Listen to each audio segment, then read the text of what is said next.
Today is the beginning of something new, something exciting, a thing that I have not seen on YouTube until today. If you have, do let me know. Now, I've seen Assassin's Creed tier lists, rankings and all that good stuff. But what I haven't seen is a tournament where they pitch these games against each other in one-on-one competition, and then match after match, defeat after defeat, only the best move on to the next rounds, and the tournament continues until we have one grand winner. I swear to you, I haven't been this excited since I made Who's the Strongest Assassin video. If you haven't checked that out, you definitely should. Now, before we go any further, I'd like to thank Mr. Jack Abrahams. He's a regular viewer of the channel and he requested a video not too long ago where he wanted to see Assassin's Creed Odyssey versus Origins in 2022, and when I saw that comment, that was the birth of the idea of holding a tournament where only the best survive and every match is a death match. Once a title is defeated and eliminated by its opponent, there is no coming back. This is gonna be good. You do not want to miss this, so you better hit subscribe. Now, how's this tournament gonna go? We'll have 6 preliminary matches, and amongst the 12 main titles, only 6 would move on to the next round. That's why we'll see 3 quarterfinal matches, and amongst the 6 titles remaining in the quarterfinals, only 3 move on to the semi-finals, and that's why we'll have a triple threat match. 3 of the best in the entire franchise going against each other, and from there only 2 titles move on to the finals, while the defeated title is eliminated, and then it'll be the bout of the century. Super heavyweight matchup.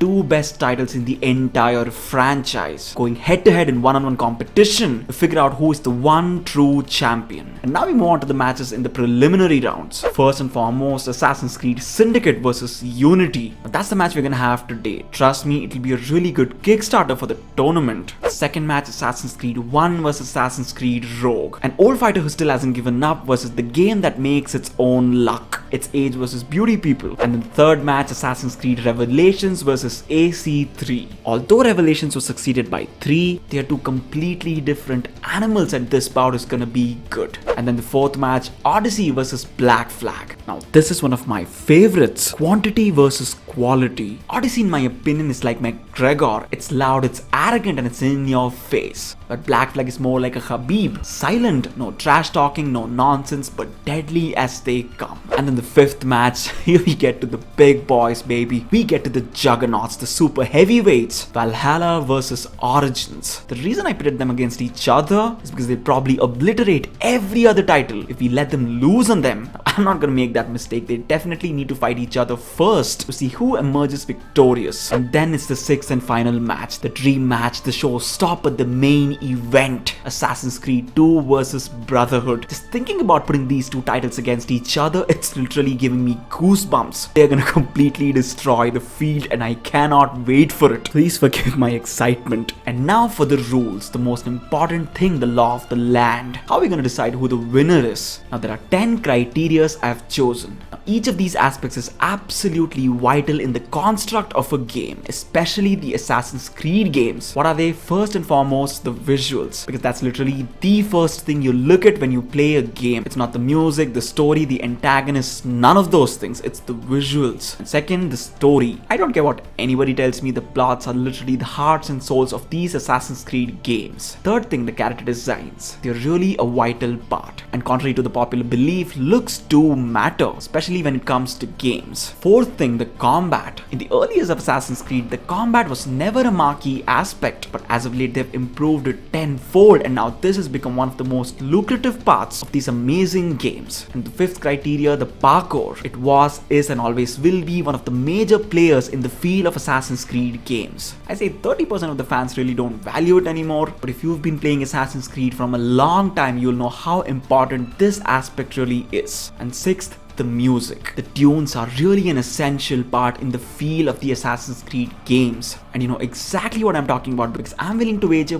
most of the scenes and parts of these games wouldn't have felt as touching and moving if the background score wasn't as extraordinary. So the music deserves some big credit. And the seventh thing, the protagonist. We're literally experiencing these worlds vicariously through the eyes of the protagonist. And there are some that are so enigmatic and charismatic in these Assassin's Creed games, you'll remember them and some might even look up to them. them. They really are that inspiring and are unequivocally one of the most important aspects of these games. And now the 8th criteria, the antagonist. Now they are the flip side, because if an antagonist doesn't make you feel completely helpless and hopeless, and yet he makes you feel like he makes sense, well, that is the kind of antagonist that really changes the whole game and the feel. How important are they? Well, they're just as important as the protagonist, because without them, these games will just feel like a coin that's just printed on one side. And then the 9th criteria, the side characters. If the protagonist and the antagonist form the base of a game, the side characters are definitely the pillars. Even though some people ignore them, make no mistake about it, they're really crucial in making sure that the structure of the game is intact. And now the last but definitely not the least, the ending. I've always been a vocal advocate of how important the end really is, because I'm that kind of guy who thinks the ends justify the means. So even though along the way sometimes there are plot holes, story inconsistencies, and errors in character development, if the ending is a solid one, I feel it really makes it all worth it. It really makes you feel like the entire journey was worth it. And now that I've told you everything, the matches, the rules, and the way the tournament's gonna go, ladies and gentlemen, Let's get ready to rumble! so today it's Assassin's Creed Syndicate versus Assassin's Creed Unity. Now I'm not gonna get into the history, the culmination, or any of those things. Let's unleash them on each other. Let's see who wins and let's see who loses. Let's get straight into the matchup. Here we go. The visuals. In no way was Syndicate leaps and bounds ahead of Unity. If you ask me, Unity had much superior graphics, because some parts of Syndicate really felt cartoonish. And even though Unity is buggy as hell, it still comes off as more beautiful than Assassin's Creed Syndicate any day. So the first hit goes to Unity. Next, the story. The plot of Syndicate, well, it was just horse shit. There were really too many cliches. It really felt like a big budget, no-brainer Hollywood movie. And that's the one way you should not feel when you play an Assassin's Creed game. Real human emotions. Loss, anger, guilt, regret, vengeance. None of those exist here. But as far as Unity's story is concerned, it really is much better off. It has things that people really experience in their lives. Losing a loved one, falling into depression, a feeling of hopelessness and helplessness, and subsequent resurrection. Well, with this, Unity definitely connects with a solid uppercut. It's 2 points for ACU now. The next round is for the character designs point. This really might shock many people, but I think Assassin's Creed Syndicate's character designs were much superior. And I've always felt Crawford Starrick was a really underdeveloped character. But if you take just the visual aspect into account, he was every bit a villain he should have been. He was menacing, he was scary, and even though he didn't feel so, the man definitely looked intimidating. And it's not just him, Evie, Jacob, Henry, everybody's character design was really good and will definitely stay with you for a long time, whereas Unity's character designs, they're just average, I'd say. Arno Dorian looks pretty good, and Elise,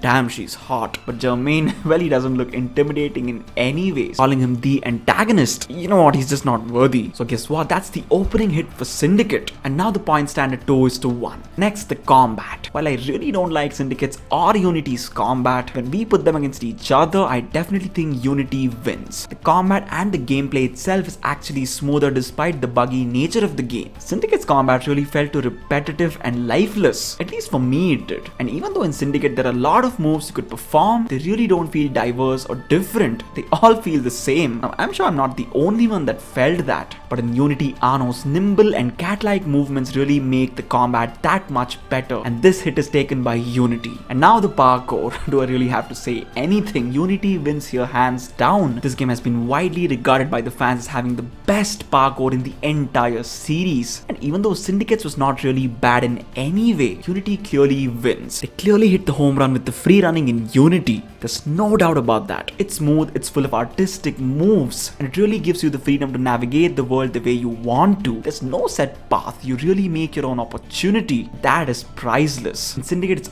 almost the same, almost, but Unity definitely scores in the round. It's 4-1 now. Can Syndicate recover from this brutal beating? Because next, it's the music. Guess what? Syndicate really scores hit here, because one of the things I found to be extremely unremarkable in Unity is definitely its music. It is forgettable in every sense of the word. Despite playing it more than 3 times, I do not remember one singular solitary soundtrack from Unity, not even its theme. While in Syndicate, there are definitely some tunes to look out for. Now, I'm not saying that they're the best in the business or anything like that, but when compared to Unity, they definitely are much better. Well, Syndicate strikes, can you believe that? And now the seventh thing, the protagonist. I've never felt like Arno was a strong and powerful protagonist, but when you pit him against Jacob Fry, he definitely wins. But shockingly, Syndicate takes this round. Now that was a punch out of nowhere, and it's all thanks to EV Fry. Well, you know what? Strength in numbers worked for once. Now will this help Syndicate take the bout? I just don't know yet. Let's find out. But as far as having a good protagonist is concerned, Syndicate is definitely it. Evie Fry is easily more charismatic and intellectual than Arno Dorian, and she makes for a really good protagonist. Well, you know what? Syndicate is really beginning to cover the gap. They now have 3 points against Unity's 4. Well, it's now time for the 8th round, the antagonists against each other. Francois Thomas Jermaine versus Crawford Starrick. And it's not shocking because Crawford Starrick clearly wins here. Even though he's cliched, underdeveloped and goofy, this man at least has charisma. As I said before, the intimidation factor definitely exists. Even though he'll make you chuckle at times and make you wonder if you're watching an old Bond movie, at least this man was a half decent adversary to the Fries. Not those. Well, you get my point. But on the other hand, Francois Thomas Jermaine is so easily forgettable. It's so tragic because it's both good and bad. It's really a bad thing that you're able to so easily forget an antagonist from one of the main titles in Assassin's Creed. But at the same time, he was so poorly written and developed. I'm really happy that I don't remember anything about him, because then I'll just be frustrated, and that's not good for me in any way. Can you believe this? Syndicate has actually tied Unity, even though the score was once 4-1. Well, you know what? Anything could happen from here. And now it's time for the 9th round, the side characters. I fondly remember some really good side characters from Unity, Elise and Napoleon being 2 of them. But whereas in Assassin's Creed Syndicate, there's not really that many memorable side characters really. Except for Henry Green, who ends up marrying Evie Fry, there's not many other worth mentioning here. It's literally the brother and sister duo versus Crawford Starrick. And even though they try to run the whole game with just these 3 characters in focus, they haven't been able to pull it off because it's really a team effort. So it's a sigh of relief for Unity because it's just edged out Syndicate in the 9th round for the side characters. It's 5-4. Now who'll take the next round? Because the 10th round is for the ending. Assassin's Creed Syndicate's ending, unfortunately, is nowhere near as good as Unity's. That's a disappointment. You know, for a moment that I thought Syndicate's gonna make it, and even though it didn't, let me explain why. The ending of Syndicate is just like the entire game. It's cliched and feels like a poorly written Hollywood movie, and that's not something you want at all.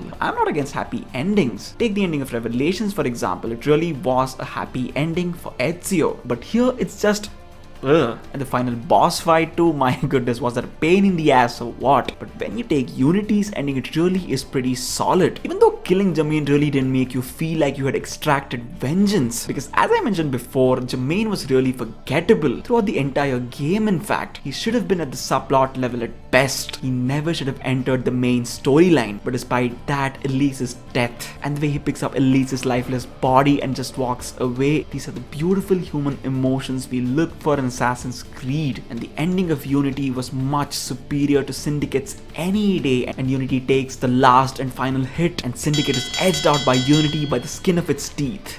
What a matchup this was. I cannot wait for the next one. And you know what? I want all the viewers to tell me exactly what they thought of this bout. Do you agree with it or do you not? And if you enjoyed the fight as much as I did, definitely hit the like button. And you'd also want to turn on notifications so that you don't miss a single match in this tournament. And with that, we reach the end, guys. See you in the next fight. It's your boy VZX signing out.